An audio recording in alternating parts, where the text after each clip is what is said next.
Hey Facebook, happy Wednesday. I know I usually come to you on Thursdays, but in the lean up to the holiday weekend, I'm coming to you a day early so that I can do a newsletter on Thursday and not on the holiday on Friday. And another thing that's different this week, I came into this with my usual sheaf of a bunch of things that I wanted to update you on and the details of which I will put in my newsletter tomorrow. But I wanted to share that just before I did this, or I was putting together my notes for this, I checked my email, as I usually do, to see if there's any breaking news. And I came across a newsletter from my dear friend and very respected colleague, Maria Coutant-Skinner from the McCall Behavioral Health, which her newsletter always contains a lot of wisdom. And so I recommend that those of you who aren't signed up for it should sign up for it because it's excellent. But among the lighter things that Maria mentioned in there was a reference to a song by the Chicks, formerly known as the Dixie Chicks. And in my family, we have spent a great deal of time belting the Dixie Chicks at loud volume, full volume, out of car windows on various road trips. So there's a lot of fondness and joy that comes from listening to the Dixie Chicks in my family. So I watched and listened to the video from the Chicks' new song called March March. And it is about, as you can tell from the name, a lot of the marches and rallies, both recent and in the past, for a variety of perspectives of people who need very much to be heard right now by all of us, and the importance of standing up even as an army of one to speak that truth to people, and the importance even more so for to be actively listened to. And there's a quote in the song of lies are truth and truth is fiction, everybody's talking, who's going to listen?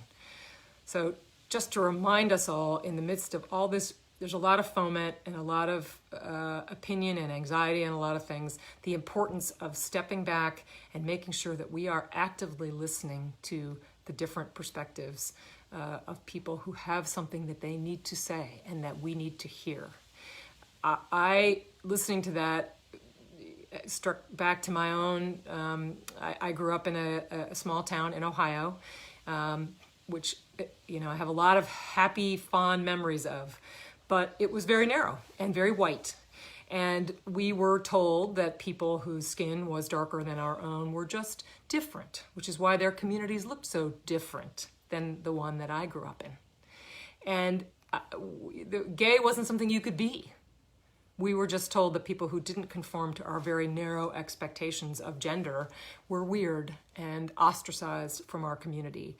And I look back on that with tremendous regret for the lives that we constrained along the way, with a great deal of pain that was caused, but also for the richness of perspective that we missed out on.